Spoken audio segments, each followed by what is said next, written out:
Salut les pleutres! Bon, ça fait assez longtemps que j'ai plus fait de vraies vidéos, et je vais simplement vous dire pourquoi. C'est parce que je reviens tout juste d'un voyage de 3 semaines au Japon. Donc même avant ça, j'étais pressé par le temps parce qu'il y avait la préparation du voyage qui n'a pas été si évidente que ça. Et ici, forcément, là je reviens juste des vacances, j'ai un peu des cernes jusque-là parce que je suis en plein décalage horaire. Et il va me falloir un certain temps pour me remettre dans le bain. Juste, je dis ça vite fait, j'ai 2 vidéos importantes prévues. J'ai un OVNI cinéma que je dois faire très prochainement. Et je compte aussi très vite faire une nouvelle vidéo de Astrion pour après pouvoir reprendre l'histoire d'Astrion sur les réseaux sociaux. J'ai mis tout ça en pause pour mes vacances. Voilà, c'était un petit peu mes vacances personnelles. Par contre, petit teasing, juste un petit teasing, pendant ces vacances, comme j'étais beaucoup dans les transports, énormément d'avions évidemment, énormément de trains, tout ça, j'ai pu un peu avancer dans la lecture d'un livre qui va me permettre de faire une très grosse vidéo que je promets depuis très longtemps. Et ça avance, je vais pas en dire plus pour le moment. Alors au Japon, désolé pour le teasing, mais donc j'ai énormément filmé là-bas, mais je vais pas vous montrer grand-chose, si ce n'est quelques extraits dans cette vidéo-ci, pour illustrer mes propos, mais malheureusement, bon voilà, le but de ce film que j'ai fait au Japon, c'est de faire une vidéo de voyage familial, quoi. Donc c'est pas quelque chose que je vais partager sur la chaîne. De toute façon, c'était pas vraiment des vacances geeks, c'était vraiment des vacances en couple. Je suis parti avec ma copine, et donc oui, j'ai fait quelques trucs d'otaku, hein. Donc j'ai été dans des magasins Jump, Shonen Jump, et aussi dans des magasins Ghibli. Et puis bon, on a aussi traversé le quartier otaku par excellence, qui est Akihabara, où on a acheté des petits machins. Mais voilà, j'ai pas grand-chose à montrer. Je suis pas parti au Japon pour la chaîne. Je suis parti au Japon d'un point de vue personnel. Donc désolé que vous n'ayez pas voir grand-chose de mes vidéos de vacances. Non, le but principal de cette vidéo, c'est vous donner quelques conseils, quelques anecdotes que j'ai eues grâce à mon expérience au Japon, pour, si vous voulez partir au Japon, qu'est-ce que j'ai mal fait, qu'est-ce que j'ai bien fait. Voilà, c'est vraiment quelques conseils par rapport à si vous voulez partir au Japon, qu'est-ce qu'il faut faire, à quoi il faut penser, quelques petits détails par-ci par-là.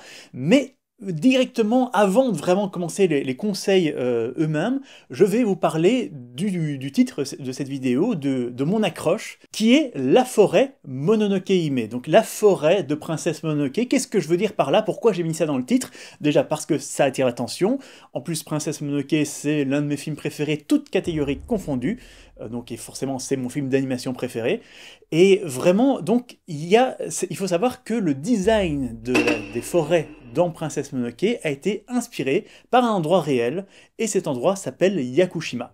Et c'est ici que je vais vous mettre quelques vidéos que j'ai prises à Yakushima. J'ai pris des tonnes de vidéos, je ne pourrais pas tout vous montrer, bien entendu, mais juste pour voilà, l'accroche, c'est pour vous dire, c'est génial. L'île de Yakushima, c'est génial, c'est superbe, c'est absolument incroyable.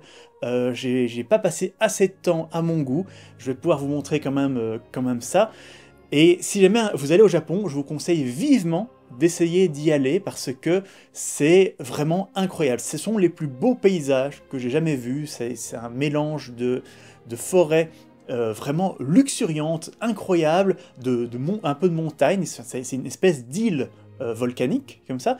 Et c'est incroyable. C'est vraiment, vraiment, vraiment génial. Donc je fais que répéter que c'est génial, mais c'est le cas. Il y a vraiment ces arbres immenses, couverts de mousse, ces rochers couverts de mousse, ces cours d'eau vraiment superbes. Chacun de ces cours d'eau, on les dirait sortis d'une carte postale. Enfin, c'est vraiment incroyable. Ce sont les plus beaux paysages que j'ai vus de ma vie, et d'autant plus évidemment comme ça se raccrochait à l'un de mes films préférés, et donc un de mes dessins animés préférés, ça me motivait bien. Pour conclure sur cette forêt de Yakushima, donc c'est une île, donc il faut y aller soit en ferry, soit en avion, et il faut bien prévoir son coup à l'avance, parce que c'est pas toujours facile d'y aller, et il faut savoir que dans ces endroits-là, au sud du Japon, tout le monde ne parle pas vraiment anglais, donc c'est pas toujours évident de s'y retrouver. Conseil numéro 1, si vous voulez aller à Yakushima, louez une voiture. Si jamais vous pouvez louer une voiture, parce que donc nous on l'a fait en bus, et les bus sont très limités sur Yakushima. Et ensuite, il faut bien prévoir quel trek vous allez faire, et vraiment voir d'après les horaires de bus, parce qu'il y a certains endroits où après 3h15, il n'y a plus de bus. Donc et après 6 heures, il n'y a plus de bus nulle part. Donc il faut vraiment bien préparer son coup. Et tout au nord, donc il y a plusieurs, il y en a plus que deux. Il y a quelques treks très très connus sur l'île, ça il y a moyen évidemment de demander sur place. Mais il y en a un dont la publicité, c'est vraiment de dire, voilà, c'est le trek qui a inspiré les dessinateurs, enfin qui a inspiré Miyazaki et l'équipe graphique de Princesse Mononoke. Et ça se voit, il y a vraiment des endroits, on dirait, qui sont directement sortis du décor, enfin c'est plutôt l'inverse, les décors de Princesse Mononoke sont directement sortis de certains endroits précis de Yakushima. Alors, note physique, est-ce que c'est difficile? Donc c'est une longue marche, le fameux trek Princesse Mononoke, il dure au moins 4 heures. C'est au moins 4 heures de marche. Et est-ce que c'est dur? Alors pour quelqu'un d'un minimum sportif, honnêtement, c'est pas un vrai problème. Pour quelqu'un comme moi, avec un peu d'embonpoint, c'est pas facile. Je le dis direct, il faut juste des bonnes chaussures de marche, s'habiller un petit peu chaudement, prévoir au cas où il va pleuvoir. Moi j'ai eu la chance de ne pas avoir de pluie quand je l'ai fait avec ma copine. Et c'est quand même long, c'est quand même 4 heures de montée. Il y a des moments qui sont un petit peu dangereux quand même, parce que c'est vraiment un chemin de forêt où on grimpe sur des rochers, des racines, des trucs comme ça. C'est pas évident. Mais il y a moyen, voilà, je suis pas sportif, mais j'y suis arrivé, donc la plupart des gens devraient pouvoir y arriver. Et aller jusqu'au bout, à la fin, c'est quand même vraiment pas facile. Ça amène à un paysage incroyable. Si vous avez un minimum de chance d'avoir un temps un petit peu dégagé, vous allez voir vraiment toute l'île d'en haut, depuis un rocher là-bas. Et c'est absolument incroyable. Moi, j'avais la trouille parce que j'avais le vertige, mais je regrette absolument pas d'être monté jusque là-haut. Et bon, qui plus est, Yakushima, c'était aussi génial parce qu'on a été dans une maison d'hôtes où les hôtes étaient absolument incroyable, des gens extrêmement gentils qui, quand on n'avait pas de bus pour aller à un endroit, ils nous conduisaient s'ils en avaient le temps, qui nous ont beaucoup aidés, qui parlaient très bien anglais. Donc c'était vraiment, vraiment, vraiment chouette. Grande expérience sur Yakushima. En plus, on a fait un karaoké avec les locaux dans un petit restaurant. C'était génialissime. Voilà pour terminer sur l'accroche. Donc maintenant, je vais vous donner quelques conseils un petit peu plus génériques sur si vous partez au Japon, qu'est-ce qu'il faut prévoir. Alors évidemment, la première chose à prévoir, c'est l'avion. Bon, bien sûr, je vais donner pas mal de noms de trucs dans cette vidéo, mais je suis absolument pas sponsorisé pour quoi que ce soit. Mais je veux quand même dire que depuis Bruxelles, il y a une ligne d'avion qui va directement à Tokyo, et c'est assez récent parce que donc ils sont en train de faire des nouveaux avions qui sont donc ANA. All Nippon Airlines, qui font des vols beaucoup plus directs, parce qu'avant, il fallait passer par Paris ou par Stockholm ou Helsinki ou je ne sais pas quoi. Et donc, il y a ces vols directs qui sont très confortables, pas trop chers. Je pense que pour les Français, vous aurez moins de problèmes pour aller directement à Tokyo. Mais en Belgique, jusqu'à récemment, il fallait toujours il fallait toujours faire une escale. Et moi, je déteste faire des escales en avion. Déjà, je n'aime pas trop prendre l'avion de manière générale. Non pas que ça me fait peur, mais ça me fait chier. Mais ici, je conseille, c'était très bien. C'est un des meilleurs avions que j'ai pris. La nourriture était bonne. Il y avait une petite télé. En fait, c'est la première fois. D'habitude, je prends des avions pas chers pour aller en vacances. C'est la première fois que j'avais une petite télé avec des films, etc. Donc, All Nippon Airlines, c'est vraiment très bien. Évidemment, il faut prévoir 12-13 heures de trajet. Ce que toute personne qui part au Japon vous dira aussi, c'est de prévoir le Japan Rail Pass. Alors le Japan Rail Pass, j'ai eu quelques désenchantements, c'est plus ou moins indispensable, c'est très cher. C'est très cher. Les transports au Japon sont... Tous les clichés des transports au Japon sont vrais. C'est-à-dire qu'il y a beaucoup de monde dedans, il y en a plein, c'est propre, c'est beau, c'est bon, enfin c'est bon, la nourriture qu'on vend dans les gares est bonne, c'est ça que je veux dire. Euh, Il n'y a aucun problème pour aller dans la plupart des endroits au Japon ou dans une même ville. Les transports en commun sont absolument incroyables, surtout comparé à Bruxelles où c'est vraiment de la merde. Donc le Japan Rail Pass, voilà. Qu'est-ce que ça... C'est cher, comme je disais. Qu'est-ce que ça fait surtout? Ça permet de prendre les Shinkansen. Et les Shinkansen, c'est ce qu'on appelle le bullet train. Donc ce sont les trains ultra rapides du Japon qui vont, je crois, c'est 750 km/h, quelque chose comme ça. On peut traverser tout le Japon en quelques heures. Donc il faut savoir que dans les derniers jours, on est rentré de l'île de Yakushima qui est tout au sud du Japon jusqu'à Tokyo en une journée. Donc vraiment, il y a moyen. Et le Shinkansen aide beaucoup. Alors, désenchantement par rapport au JR Pass. Donc, moi, quand je l'ai pris, je pensais que, en gros, avec ce JR Pass, je pouvais prendre tous les transports du Japon sans aucun problème. C'est faux. C'est l'impression qu'ils donnent dans leur pub. Mais non, c'est faux. Ça veut dire qu'on peut prendre toutes les lignes JR. Et les lignes JR, c'est pas tout. C'est pas comme la SNCF ou la SNCB qui, en gros, représentent tous les trains ou des trucs comme ça. En fait, il y a pas mal de compagnies différentes qui gèrent les transports en commun au Japon. Et on peut prendre que les JR et on peut pas prendre les autres. Donc voilà comment ça se passe. Pour les grands voyages, il faut le JR Pass parce que ça permet de prendre le Shinkansen, ça permet de prendre quasi tous les Shinkansen, il y en a deux qu'on peut pas prendre. D'ailleurs, faites attention, faites un minimum attention parce qu'à un moment on a pris un Shinkansen qu'on ne pouvait pas prendre.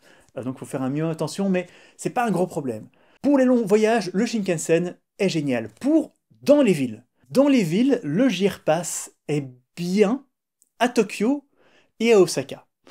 Ça permet vraiment. Il y a des lignes qui font le tour de la ville et qui vont à d'autres endroits, à Tokyo et Osaka. On peut aller dans la plupart des endroits gratuitement, donc avec son pass, avec son abonnement JR Pass. À Tokyo et Osaka, à Kyoto, ça sert pratiquement à rien, par exemple. À Kyoto, ça sert pratiquement à rien. Et dans les petites villes, le JR Pass, c'est rare que ça serve vraiment. Parfois, il y a des bus JR qui permettent d'aller aux lieux touristiques. Faut voir, c'est vraiment au cas par cas. Mais il faut savoir que vous allez certainement devoir prendre des bus et des métros qui ne sont pas JR. Et dans ce cas-là, je vous conseille de prendre en plus la Suica Card. Alors la Suica Card, c'est donc moi j'ai pu l'acheter sur le même site en même temps que le JR Pass. C'est juste une carte d'abonnement de transport en commun. Donc vous mettez des sous dessus et quand vous passez, vous faites bip à l'entrée et bip à la sortie. Donc c'est un truc classique. Ça coûte pas cher. Je vous conseille vivement d'en avoir une. En plus, ça fait que les transports, quand vous les payez avec la Suica Card, c'est moins cher que si jamais vous achetez à chaque fois votre place pour des petits trajets. À nouveau, les transports en commun sont géniaux au Japon, mais ils sont chers. Ils sont vraiment chers. Chaque trajet en Shinkansen, si vous voulez aller vraiment un peu voyager au Japon, vous avez besoin du JR Pass absolument. Si vous voulez juste aller à Tokyo, vous n'en avez pas besoin. Dans ce cas-là, prenez plutôt une Suica Card simplement. Aussi, si vous allez dans des endroits un petit peu plus isolés, il y a souvent des passes pour les touristes. Il y a souvent des passes pour les transports en commun locaux. Dans tous les endroits un peu isolés où on a été, qui étaient Hakone, Koyasan et Yakushima, il y avait à chaque fois des passes qui coûtent plus ou moins cher selon les endroits, qui permettent de prendre tous les transports locaux gratuitement grâce à ce pass qui tient 1, 2, 3 jours. Et c'est vraiment très pratique et c'est vraiment moins cher. Ça vaut le coup de les prendre. Ça, c'est vraiment un réflexe à avoir. Dès que vous allez à un endroit, allez voir les informations touristiques parce que ça aide énormément. Enfin, je veux dire, c'est pas, voilà, c'est pas un truc incroyable. Oh, j'y aurais jamais pensé. Non, mais faites-le. Au Japon, parce qu'ils sont super bien organisés, ils vont vous dire simplement aller des informations touristiques et dire voilà, on passe 2 jours ici, qu'est-ce qu'on doit absolument voir? Et ils vont vous dire, ça aide énormément. Tiens, d'ailleurs, je parle communication là. La langue au Japon, évidemment, le français, ils connaissent pas. Si jamais vous ne parlez que français, à moins d'aller dans un voyage 100% organisé où vous allez prendre les bus bien précis, vous allez voir un guide. Je ne sais pas comment vous pouvez vous en sortir avec que le français. Évidemment, si vous parlez japonais, c'est top. Si vous parlez anglais, ça marche, mais faut prendre quelques habitudes selon les lieux, évidemment, et les endroits où les Japonais vont mieux parler anglais que d'autres, encore que la plupart des sociétés touristiques, principalement, et aussi d'autres sociétés, se mettent à plus en plus parler anglais parce qu'ils sont en train de préparer les Jeux Olympiques. Et donc, pour les Jeux Olympiques, ils sont en train d'un petit peu s'organiser pour aménager le territoire pour les touristes. Mais globalement, à Tokyo, beaucoup de Japonais parlent anglais, c'est pas très difficile de trouver des gens, et dans les transports, en général, les gens vont parler anglais. Donc il y a le Big Three, donc les trois grandes villes du Japon, c'est Tokyo, Osaka, Kyoto. Il y a moyen vraiment de s'en sortir en anglais. Quand on va dans un endroit un petit peu plus isolé, c'est parfois un petit peu plus difficile. Il faut arriver à s'en sortir, il faut arriver à communiquer avec les Japonais. Souvent, les indications sont presque toujours en anglais. Mais souvent, c'est pas tout le temps. Et je dois avouer qu'à Yakushima et à Kagoshima, qui est donc là où on prend le ferry pour aller à Yakushima, il y a des moments où la communication n'était pas évidente. En cas de gros problèmes de communication, je ne pense pas que vous pouvez faire tout le voyage uniquement grâce à ça, mais Google Translate peut aider. Même avec Google Translate, il y a même moyen de prendre une photo d'un texte et il vous traduit le texte, ce qui est pas mal du tout. Ça marche évidemment que sur les textes imprimés, pas écrits à la main. Pour s'orienter, j'ai un grand conseil, application sur votre téléphone. Alors déjà, comment être toujours connecté aux applications sur votre téléphone? Je vous conseille, moi c'est ce qu'on a fait et ça a été génial, ça a vraiment été très très pratique, c'est de louer un Wi-Fi de poche. Donc c'est au cas où vous ne le saurez pas, ça se fait de plus en plus maintenant, c'est ces petits boîtiers qui sont des relais Wi-Fi. Et donc en gros, vous avez en permanence l'équivalent d'un modem, que vous avez en permanence votre Wi-Fi dans la poche, donc ce qui vous permet d'avoir Internet partout au Japon. Parce que dans les grandes villes, il y a souvent des Wi-Fi gratuits qui vous pouvez soit vous connecter au Wi-Fi de la ville, mais la connexion n'est pas top. Donc je vous conseille d'avoir votre Wi-Fi de poche de manière permanente, c'est assez pratique. Et ça coûte pas trop cher. Voilà, c'est un petit budget en plus, c'est loin d'être le même prix que le JR Pass. Parce que grâce à Internet, si vous avez Internet dans votre poche en permanence, vous pouvez vraiment vous orienter très facilement en utilisant deux applications. Un, Hyperdia, pour les longs voyages, Hyperdia. Hyperdia, c'est l'application, et il y a un site aussi, mais vous pouvez sur votre téléphone avoir l'application pour des transports des trains japonais. Vous mettez la gare d'origine, vous mettez la gare d'arrivée, il va vous dire les horaires, il va vous dire les meilleurs chemins et tout. C'est une bonne application avec un style un peu vieillot pour le mettre. C'est pas aussi instinctif que beaucoup d'applications modernes récentes, mais ça marche très bien. Hyperdia pour les longs voyages, c'est génial.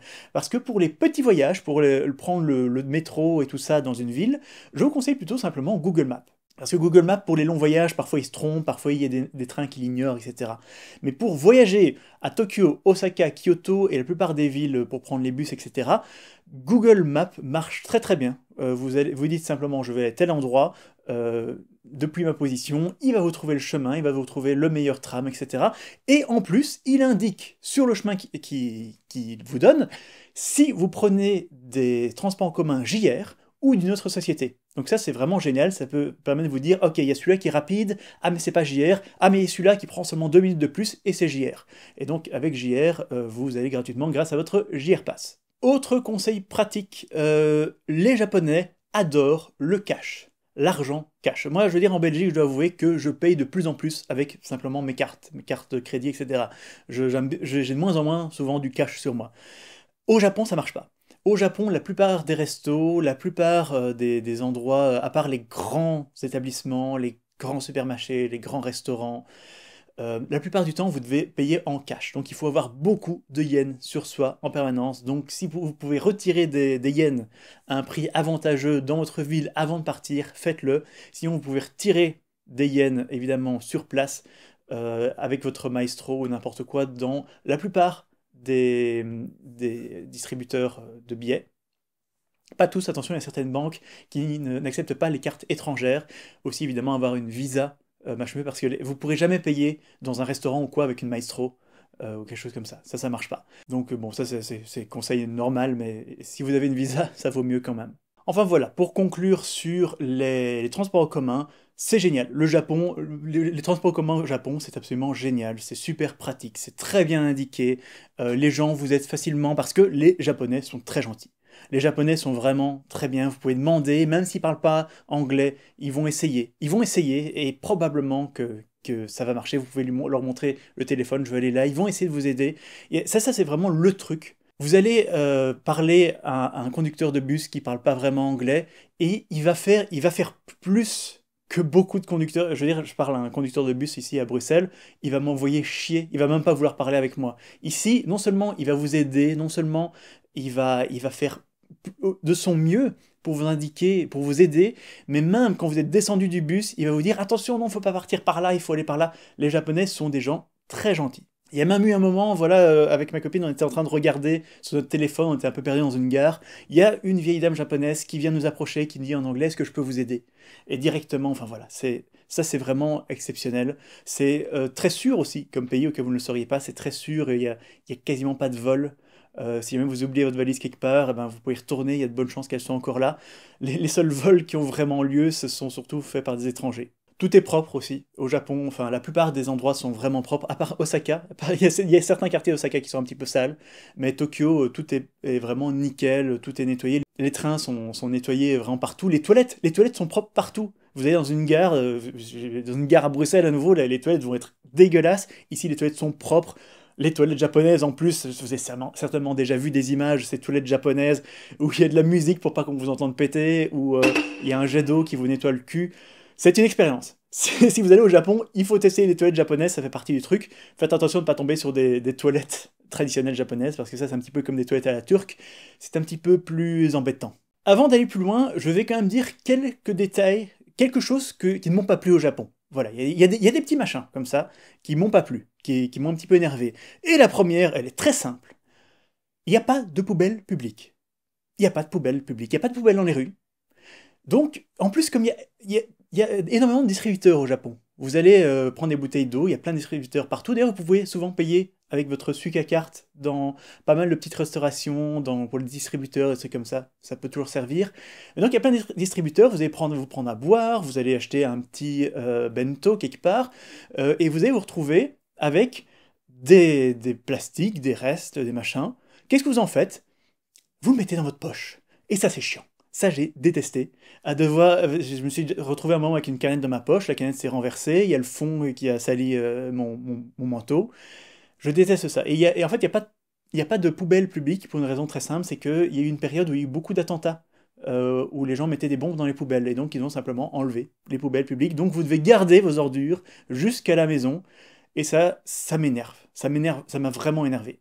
Autre détail que j'aime pas, les vélos sur les trottoirs. Il n'y a pas de piste cyclable. Au Japon, il n'y a pas de piste cyclable et donc les vélos sont sur les trottoirs. Et ils passent à côté, il y a des accidents. Enfin, ça, c'est embêtant aussi. Autre chose, on ne peut pas se moucher en public. Ça, c'est vraiment un signe de politesse. On ne peut pas se moucher en public. Donc, qu'est-ce qu'ils font les Japonais? Ils reniflent tout le temps.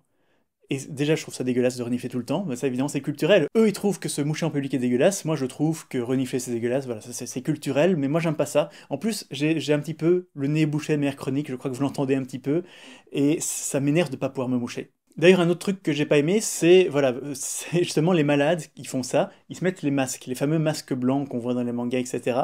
Il y a beaucoup de gens, vraiment beaucoup de gens qui portent ces masques blancs en tout cas dans la période où on a été, où il y a pas mal d'allergies, etc., il y a ces gens qui portent les masques blancs.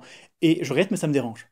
Discuter avec des gens dont je vois pas le visage, et il y en a beaucoup, c'est normal, c'est vraiment normal, ça m'embête. Ça m'embête vraiment de voir tous ces gars masqués avec qui on doit communiquer. Non, je trouve ça dérangeant. Évidemment, ça vous avez déjà entendu parler, dans les transports en commun aux heures de pointe, bonne chance, il faut se serrer. Je trouve pas ça agréable du tout. Faut vraiment, les transports en commun sont absolument bondés, et c'est des grosses vallées, etc.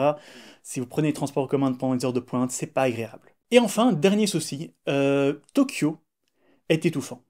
Tokyo, c'est vraiment pas ma ville préférée. Il y a des chouettes trucs, il y a vraiment des chouettes trucs à faire à Tokyo, mais de toutes les villes qu'on a fait, c'est pas ma préférée, parce que c'est vraiment une ville, il y a tellement de monde, c'est un peu froid, c'est pas vert du tout. Bruxelles est une capitale très verte, et il n'y a pas de parc à Tokyo. Il n'y a pas de parc, moi c'est fou, j'adore aller dans un endroit, dans une ville, et simplement m'asseoir dans un parc. Et là, c'est quasiment impossible. D'ailleurs, un détail spécifique, je crois que c'est spécifique à Osaka, mais aussi on peut fumer dans le restaurant. Donc ça, j'ai complètement perdu l'habitude d'avoir un fumeur à côté de moi.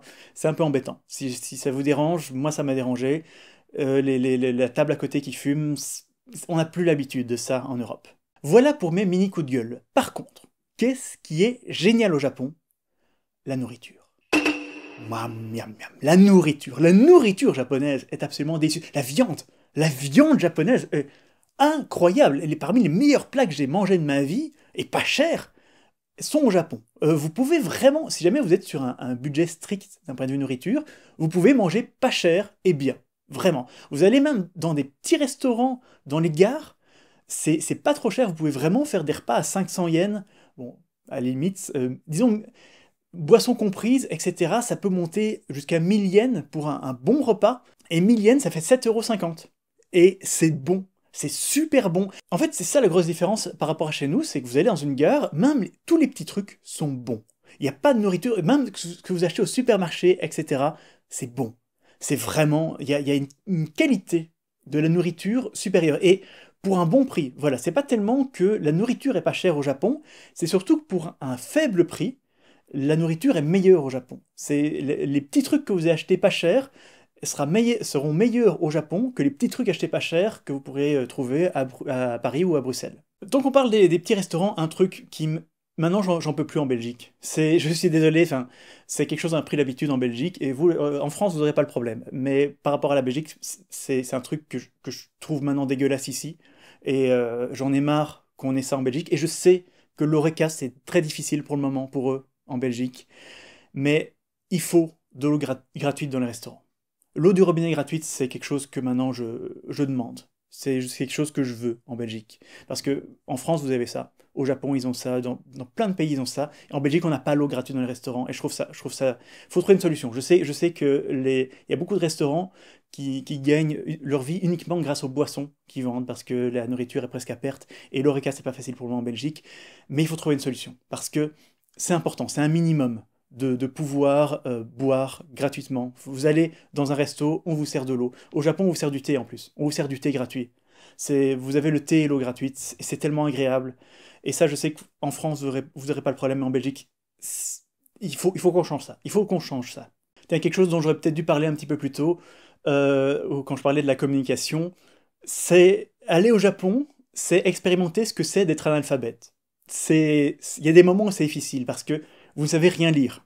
Sauf évidemment si vous parlez japonais, hein. Mais vous savez même pas. Je veux dire, vous allez dans un pays, vous allez en Roumanie ou je sais pas, un pays où vous parlez absolument pas la langue, vous allez quand même pouvoir lire et comprendre quelques mots et trouver un nom propre de rue ou quelque chose comme ça.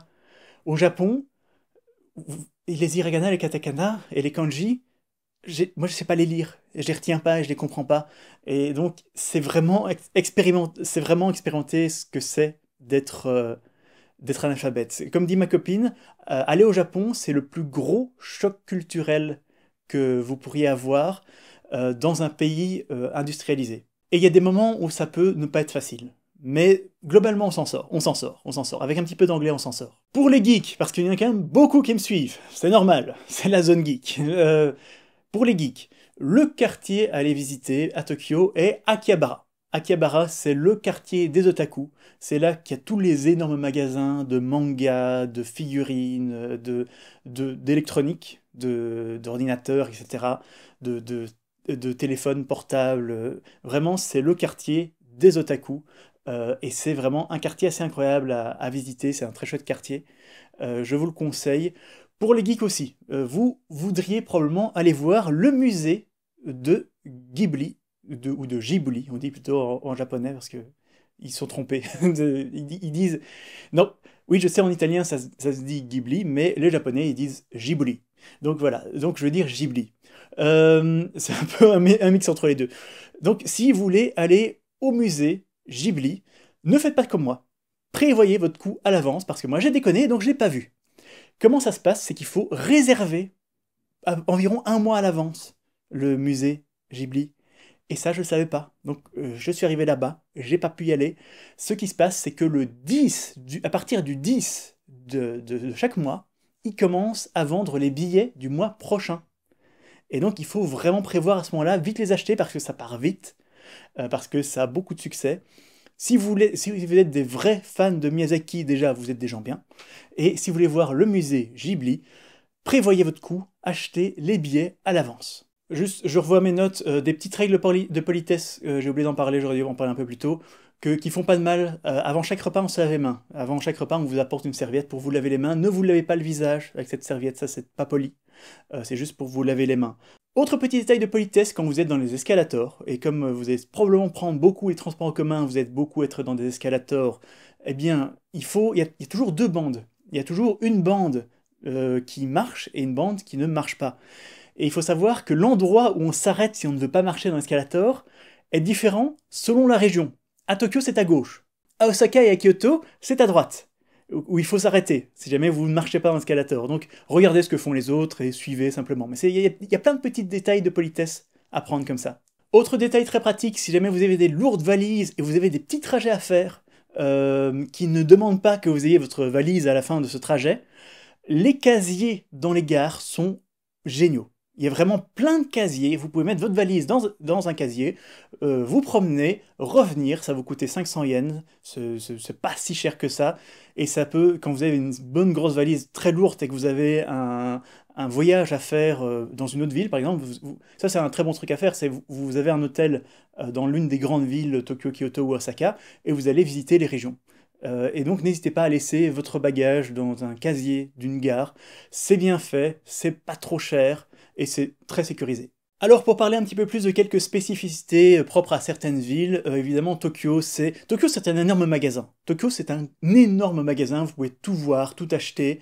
Chaque quartier a vraiment une personnalité. J'ai parlé de Akihabara, Shinjuku, c'est génial Shinjuku, c'est vraiment la ville de la nuit, il y a des bars, il y a des boîtes de nuit, il y a des endroits bizarres. Et surtout il y a des karaokés.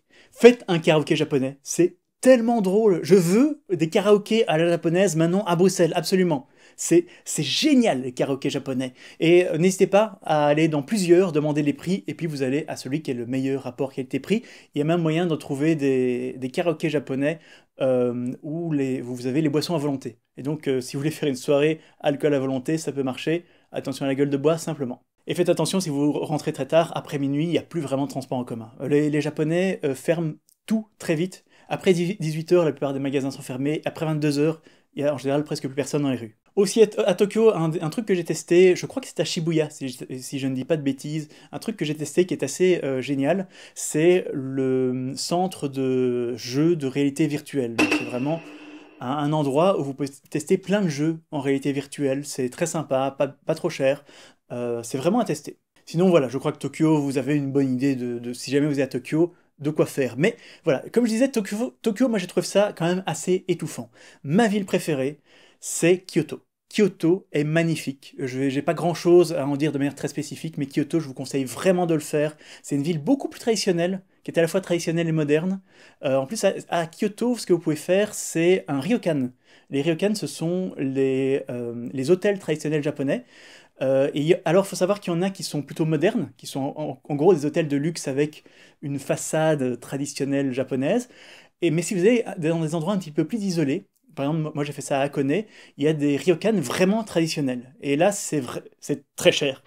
Là, c'est très très cher, mais ça vaut le coup. Ça vaut vraiment le coup. Le ryokan qu'on a fait à Hakone était génial. C'était toute une expérience où on est dans ces trucs en tatami, on est en yukata qui sont un peu les entre guillemets pyjamas.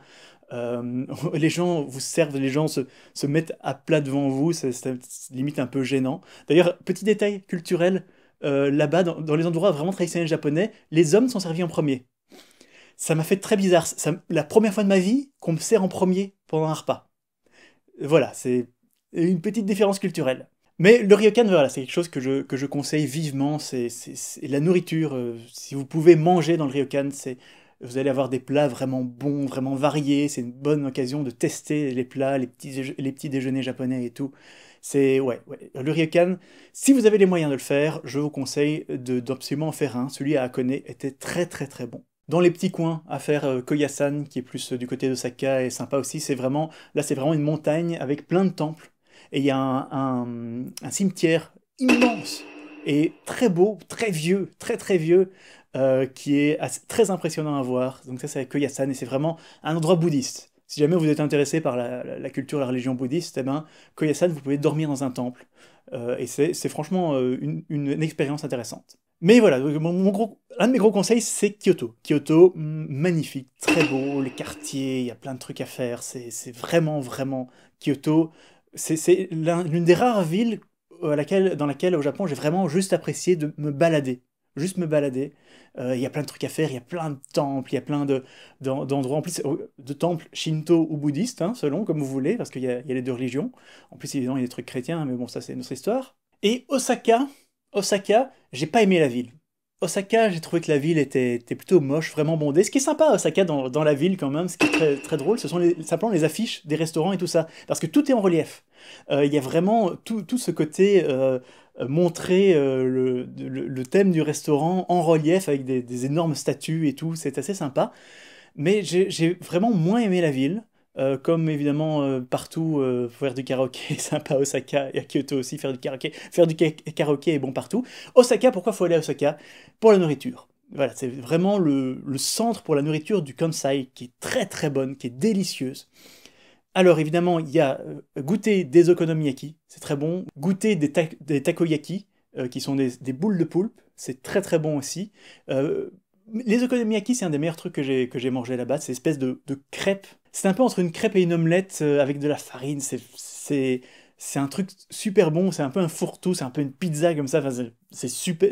Les okonomiyaki, c'est assez étonnant, mais c'est très très bon. Mais évidemment, le truc, comme je disais au début, c'est la viande. La viande, oh putain, la viande japonaise, le porc et le bœuf japonais sont absolument à en mourir de bonheur, de goût. La sauce qu'ils mettent là-dessus, la qualité de la viande, et le cœur, évidemment, de tout ça, c'est Kobe, où il y a les fameux bœufs de Kobe, qui sont mondialement connus comme une des meilleures viandes du monde.